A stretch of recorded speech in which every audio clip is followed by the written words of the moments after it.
Voltamos para mais uma aula, rapidinho, uma aula de revisão. A gente vai falar hoje sobre o terceiro capítulo do livro Pequeno Manual Antirracista, da filósofa Djamila Ribeiro.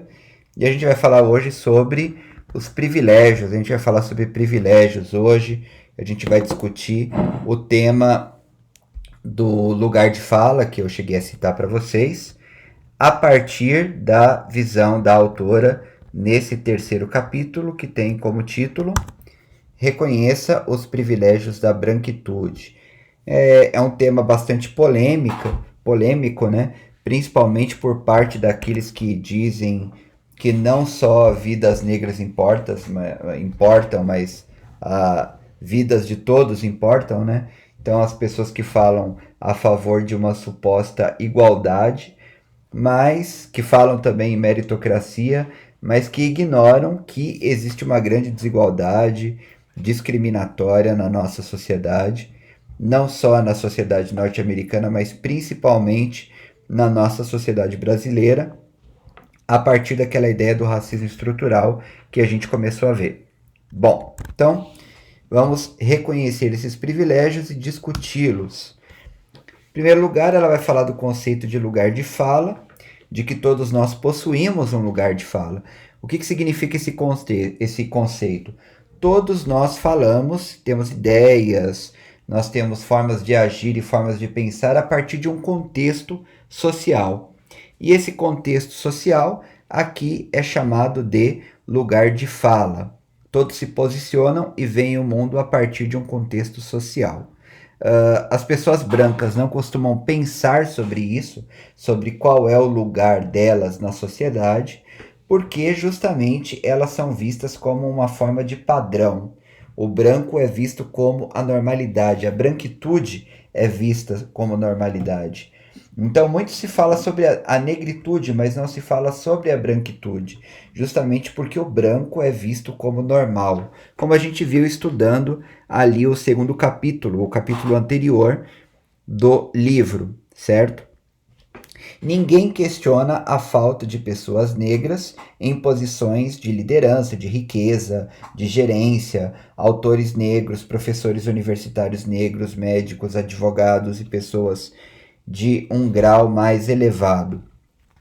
Não vemos protagonistas negros também nos filmes, né? Poucos agora, e muitas vezes em papéis que mostram a pessoa marginalizada, a pessoa pobre, ou que de repente ascendeu na vida, mas nunca como uma pessoa bem-sucedida, de uma família bem-sucedida. Como eu disse na última aula, muitas vezes as novelas e filmes querendo mostrar a realidade acabam justificando essa realidade. Bom, o que é natural? A gente precisa questionar o que significa normalidade, o que significa natural. 56%, quase 56% da população brasileira é negra, então a gente precisa questionar o que é normal, o que é comum, né? E por que essas pessoas estão ausentes de espaços de poder? Por que elas não são representadas? E aí ela vai falar também que, lógico, existem as formas de discriminação da homofobia, da discriminação de gênero, da discriminação da mulher, mas mesmo as mulheres brancas sendo discriminadas por serem mulheres, né, ainda tem privilégios da branquitude. Um homem branco homossexual também tem os privilégios da branquitude, mas ele sofre discriminação por ser homossexual. Então são coisas diferentes que a gente precisa entender, certo? Vamos para a próxima.